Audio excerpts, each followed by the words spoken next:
Verma JRF qualified आप सभी का स्वागत करती हूँ हमारे यूट्यूब चैनल योगेश्वरम योग पे।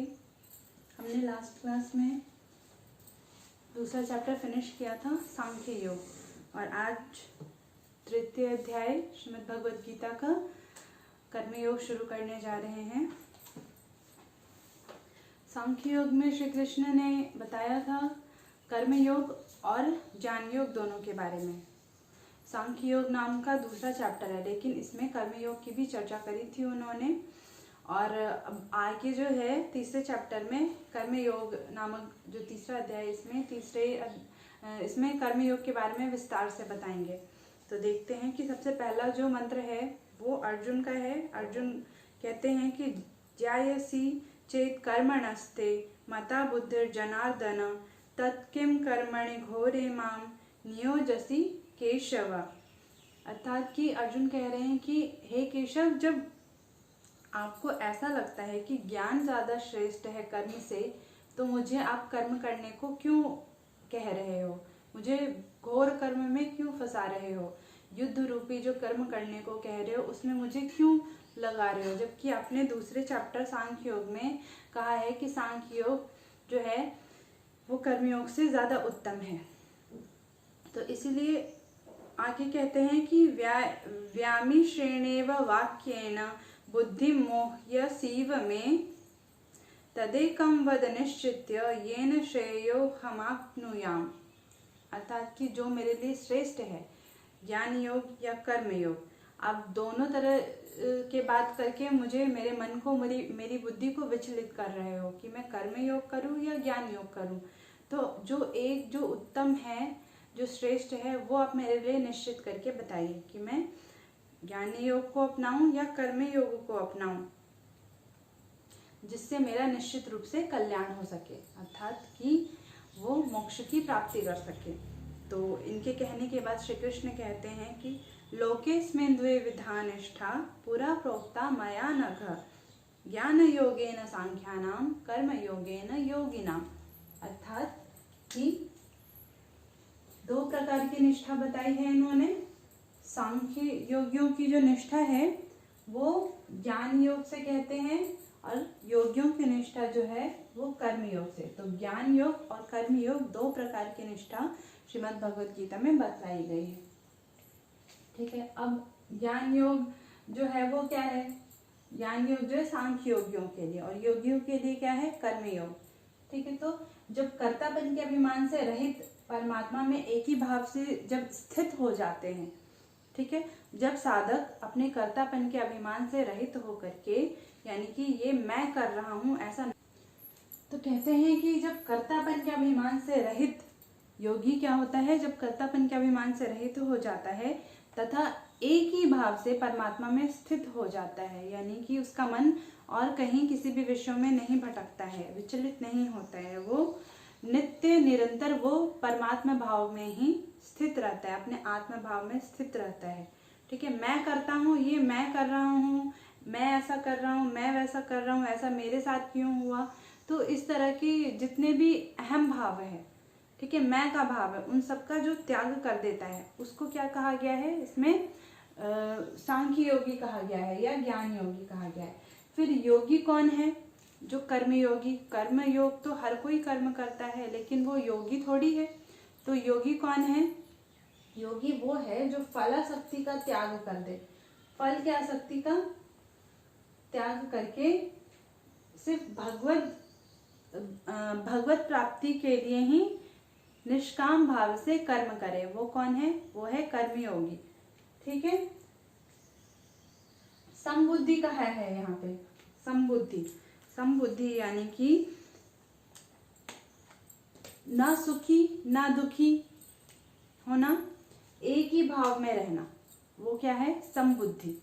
तो समबुद्धि में स्थित होकर के समबुद्धि से कर्म करना है, तो वो कैसा कर्म कहलाएगा? वो निष्काम कर्म कहलाएगा और वही योगियों के लिए उत्तम बताया गया है। ठीक है, तो जो कर्म योगी है उसी को ही हम योगी कहेंगे और योग निष्ठा भी उसी को ही कहेंगे। ठीक है, तो ये समझ में आ गया। आगे देखते हैं। न कर्मणा मनारंभा नैष्कर्म्यम पुरुषोष्णुते न च संन्यासनादेव सिद्धिम समधिगच्छति। अर्थात मनुष्य न तो कर्मों का आरंभ किए बिना ही निष्कर्मता को प्राप्त हो सकता है, ठीक है, और यानी योग निष्ठा को प्राप्त हो सकता है, और न कर्मों के केवल त्याग मात्र कर देने से सिद्धि यानी कि सांख्य निष्ठा को प्राप्त हो सकता है। अब यहाँ पे कह रहे हैं कि कर्म जो है, कर्म तो करना ही करना है, वो अनिवार्य चीज है।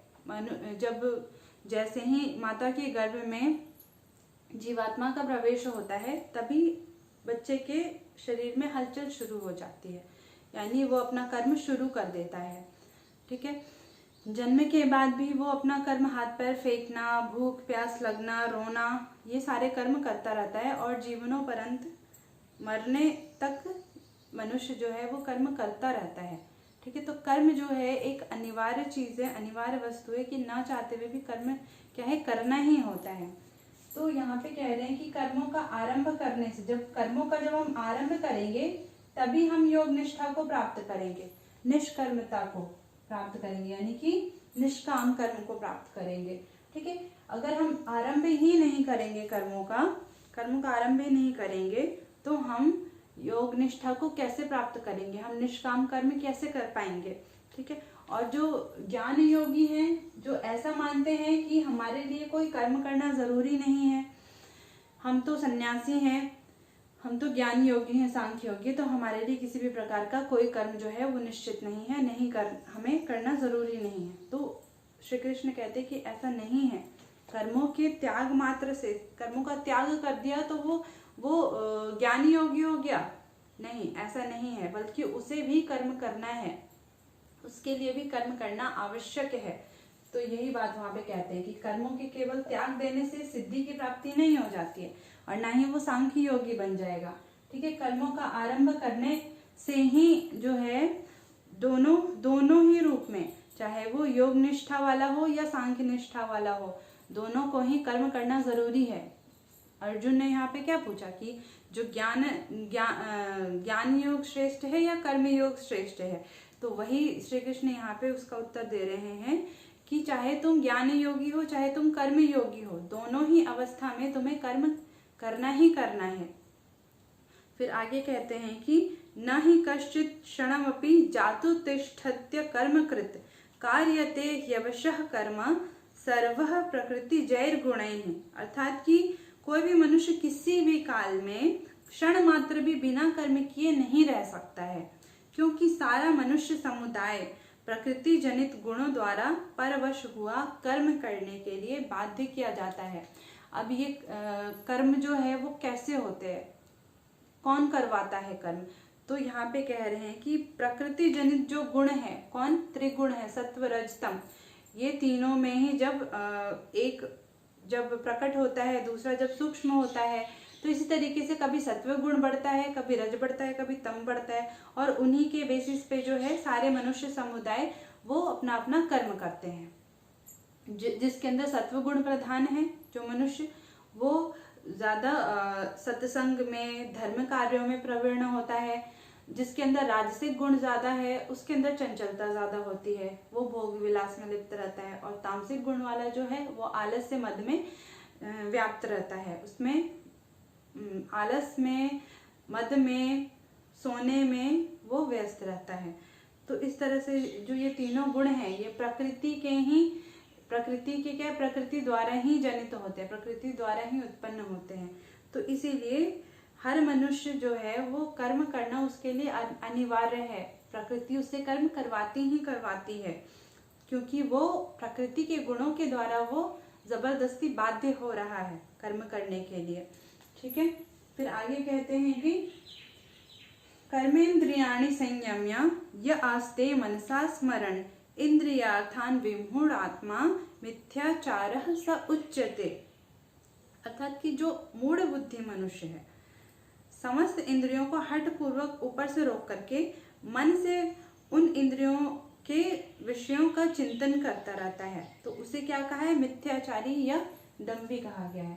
मिथ्याचारी, ये प्रश्न आ सकता है, मिथ्याचारी या दंभी किसको कहा गया है, तो वैसे मनुष्य जो क्या करते हैं, जो हठपूर्वक अपनी इंद्रियों से ही तो हम विषयों का ग्रहण करते हैं, किसी भी कार्य को कर पाते हैं, तो जबरदस्ती अपने मन को रोक करके, ठीक है, रोक करके रखा है कि नहीं ये गलत है, मुझे ऐसा नहीं करना चाहिए, लेकिन अंदर ही अंदर उसके अंदर क्या चल रहा है, उस विषयों को ही लेकर के बार बार भावना चल रही है। वो जितना उससे दूर जाने की कोशिश कर रहा है उन विषयों से, वो उतना ही मन से उससे और अटैच होता जा रहा है। तो उसे कहा है मिथ्याचारी या दंभी कहा गया है कि सिर्फ ऊपर से अपने आप को रोक रहा है। अच्छा, ये मेरे लिए हानिकारक है, मैं ये नहीं खाऊंगा, ये मेरे लिए ये कार्य करना मेरे लिए नुकसानदायक है, मैं ऐसा नहीं करूंगा। लेकिन अब ऐसा उसने प्रण तो ले लिया, लेकिन मन में लगातार उसका वही विचार चल रहा है, वही सोच रहा है। तो क्या हुआ, उसको मिथ्याचारी कहा गया, उसको दंभी मनुष्य कहा है श्री कृष्ण ने। फिर आगे कहते हैं कि यस्त्विन्द्रियाणि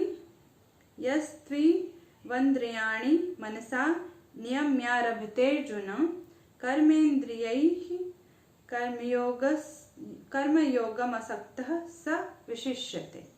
अर्थात कि जो मनुष्य मन से इंद्रियों को वश में करके अनासक्त हुआ समस्त इंद्रियों द्वारा कर्म योग का आचरण करता है, वही श्रेष्ठ है। अब पहले मिथ्याचारी और दंभी को तो बता दिया उन्होंने, फिर आगे श्रेष्ठ पुरुष को बताते हैं कि श्रेष्ठ कौन है।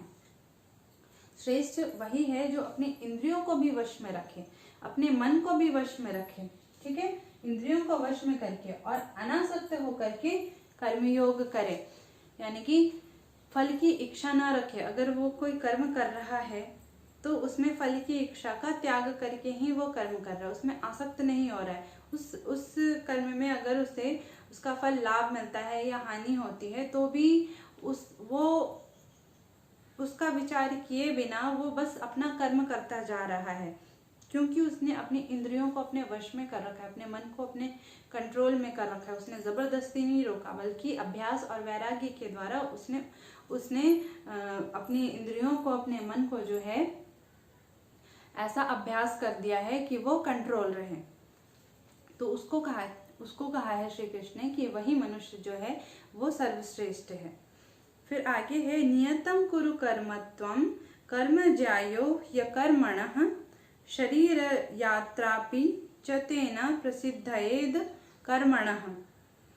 अर्थात कि अब कह रहे हैं कि कैसा कर्म करो, शास्त्र विहित कर्म करो, क्योंकि कर्म न करने की अपेक्षा कर्म करना ज्यादा श्रेष्ठ है, तथा कर्म न करने से तेरा शरीर निर्वाह भी सिद्ध नहीं होगा। अब इसमें क्या कह रहे हैं कि कर्म करो लेकिन शास्त्र विहित कर्म करो, क्योंकि कर्म तो करना ही है। प्रकृति के गुणों के द्वारा मनुष्य जो है वो बंधा है, परवश होया है, वो उसे जबरदस्ती कर्म तो करवाएगी ही, लेकिन हम कर्म अगर हमें करना ही है, हमारी प्रकृति हमसे कर्म करवा ही रही है, तो हम क्यों ना आसक्ति रहित कर्म करें। ठीक है, अब दो तरह के कर्म हो गए यहाँ पे, सकाम और निष्काम कर्म हो गए।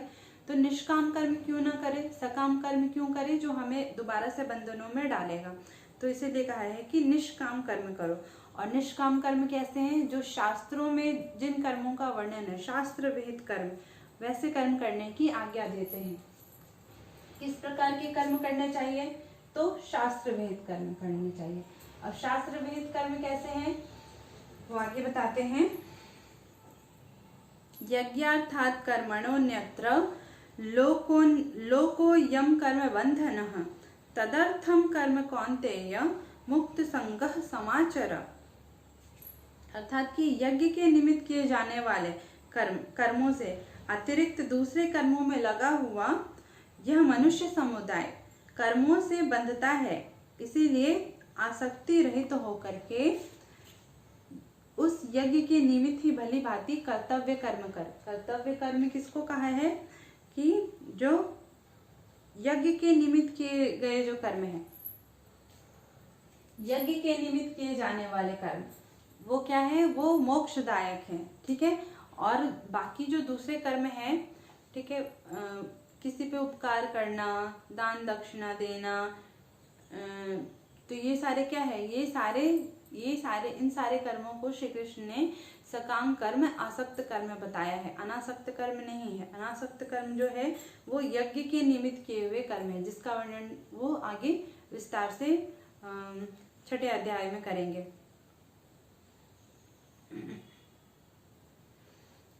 क्योंकि क्या कह रहे हैं इसमें कि जो यज्ञ के निमित्त किए जो शास्त्र भेद कर्म है ये कैसे हैं, ये है मोक्षदायक, और इसके अलावा जितने भी कर्म हैं वो क्या है, वो बंधन कारक है, मनुष्य को जन्म और मृत्यु के चक्कर में बांधते रहते हैं।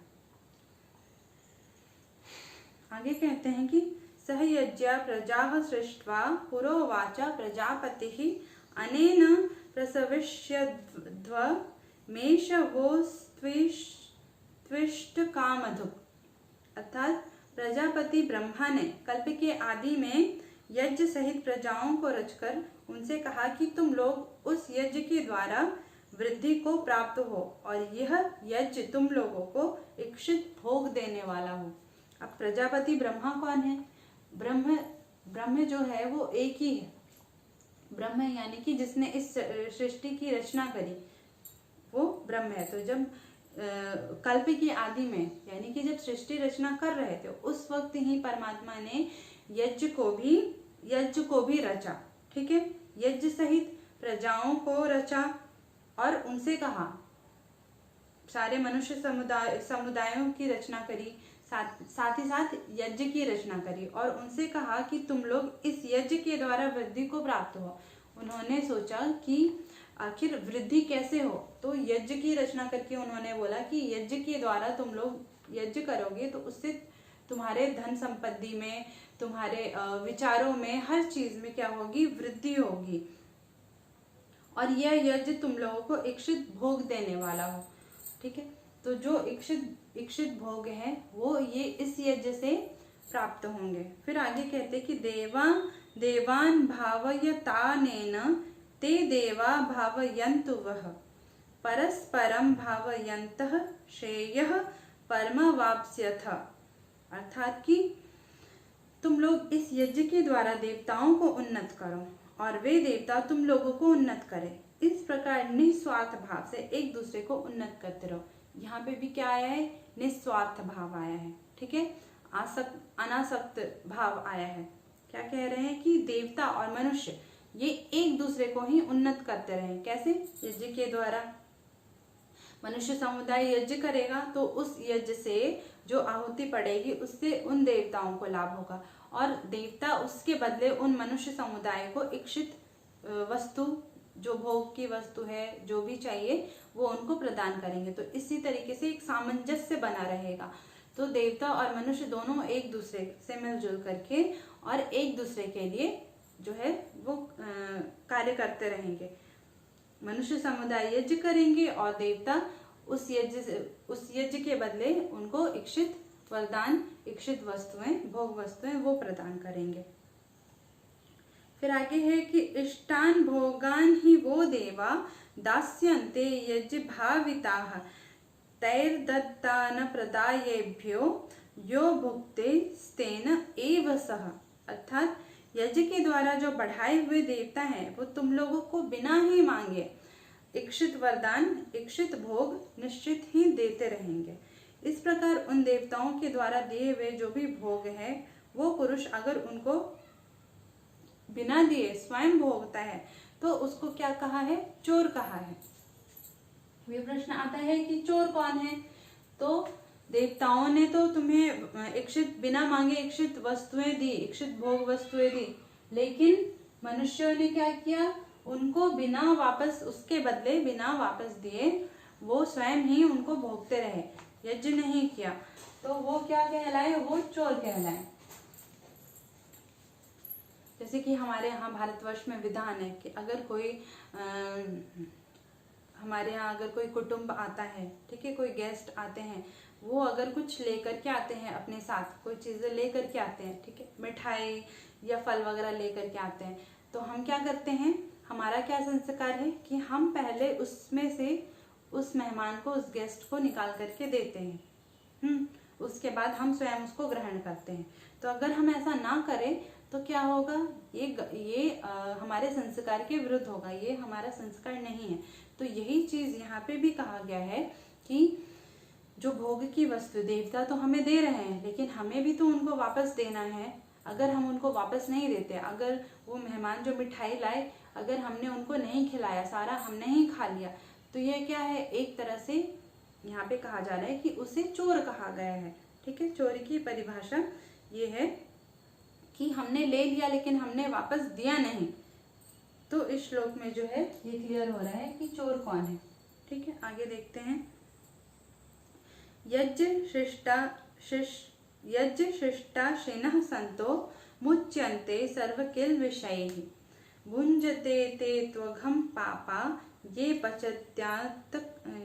पचन्त्यात्म कारणात्। अर्थात यज्ञ से बचे हुए अन्न को खाने वाले श्रेष्ठ पुरुष सब पापों से मुक्त हो जाते हैं, और जो पापी लोग अपना शरीर पोषण करने के लिए अन्न पकाते हैं वो पाप को खाते हैं। अब दो बातें यहाँ पे बोली, एक तो बोला कि पाप से मुक्त कौन है तथा पापी कौन है, पाप को खाने वाला कौन है। तो पाप से मुक्त वही है जो यज्ञ से बचा हुआ अन्न खाए। ठीक है, जैसे कि जो मेहमान आया हमने पहले उसको खिलाया, हमने उसे आदर सत्कार दिया, फिर अब जो बचा वो जब हमने ग्रहण किया तो वो क्या है, वो उस पाप से मुक्ति का उपाय है। यानी कि यज्ञ से जो बचा हुआ है अन्न है, यज्ञ से जो भी बची है उसको अगर हम ग्रहण करते हैं, उन चीज़ों को ग्रहण करते हैं तो वो पापों से मुक्त हो जाता है। लेकिन जो सिर्फ अपना शरीर पोषण करने के लिए जो अन्न को पकाता है बिना यज्ञ किए, वो कहते हैं कि वो समझो कि वो पाप को ही खा रहा है, वो अन्न नहीं खा रहा है, वो अन्न रूपी पाप को खा रहा है, क्योंकि जो उसको मिला उसने उसे वापस लौटाया नहीं। जिस देवता ने उसे अन्न दिया, अन्न रूपी जो प्रसाद दिया, उस अन्न को वो बिना उसे लौटाए वो खा रहा है, तो वो पाप को खा रहा है। फिर आगे कहते हैं कि अन्नाद् भवन्ति भूतानि पर्जन्यादन्न संभवः यज्ञाद् भवति पर्जन्यो यज्ञः कर्म समुद्भवः कर्म ब्रह्मोद्भवं विद्धि ब्रह्माक्षर समुद्भवम् तस्मात् सर्वगतं ब्रह्म नित्यं यज्ञे प्रतिष्ठितम्। अब कह रहे हैं कि यज्ञ जो है, ब्रह्म जो है वो बिल्कुल ही यज्ञ में प्रतिष्ठित है। किस प्रकार, यहाँ पे जो श्लोक है उसका हम उल्टा लेकर के चलेंगे। ठीक है, यहाँ पे शुरुआत हुई है कि प्राणियों की उत्पत्ति कैसे होती है। संपूर्ण प्राणी अन्न से उत्पन्न होते हैं। अन्न की उत्पत्ति वृष्टि से होती है, वृष्टि यज्ञ से होती है, और यज्ञ विहित कर्मों के द्वारा होता है।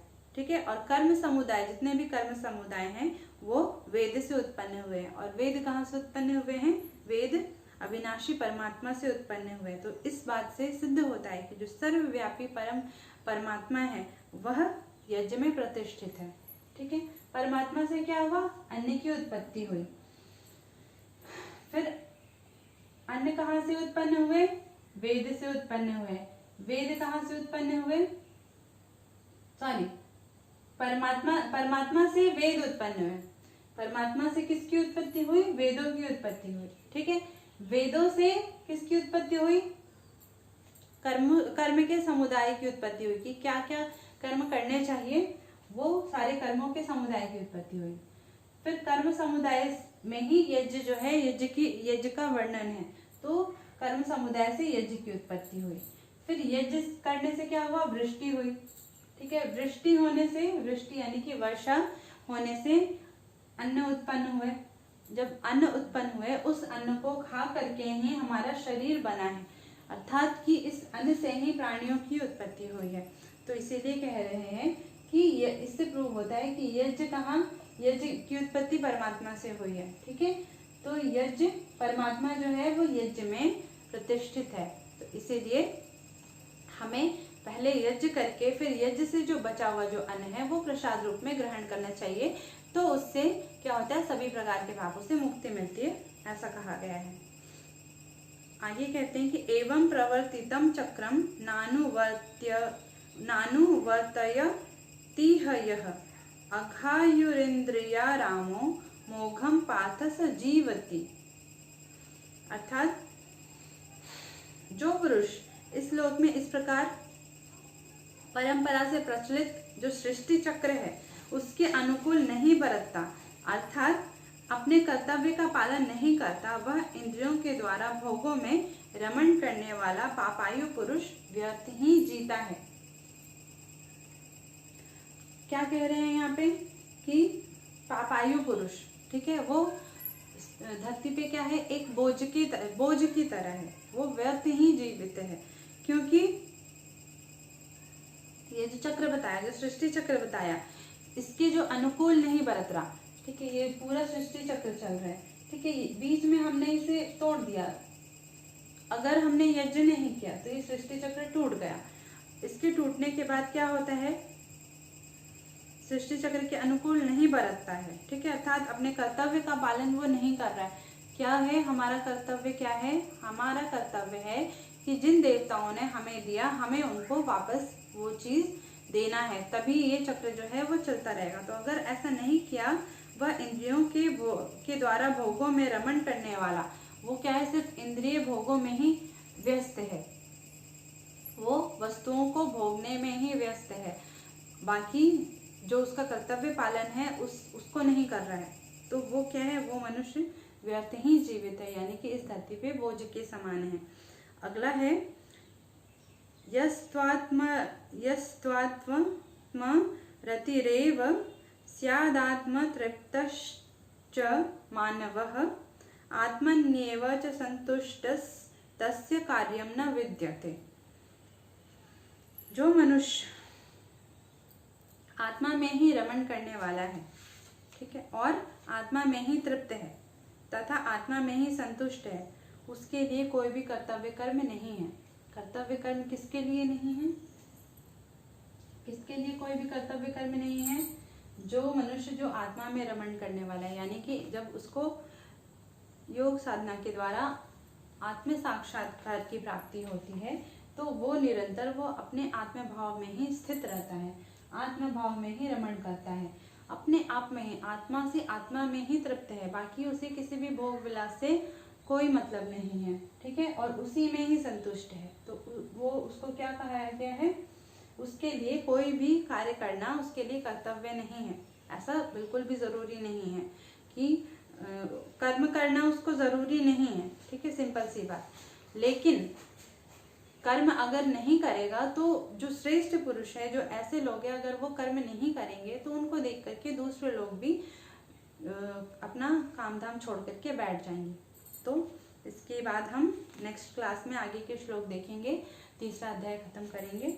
आज के लिए बस इतना ही, मिलते हैं अगले वीडियो में, तब तक के लिए आप सभी का धन्यवाद।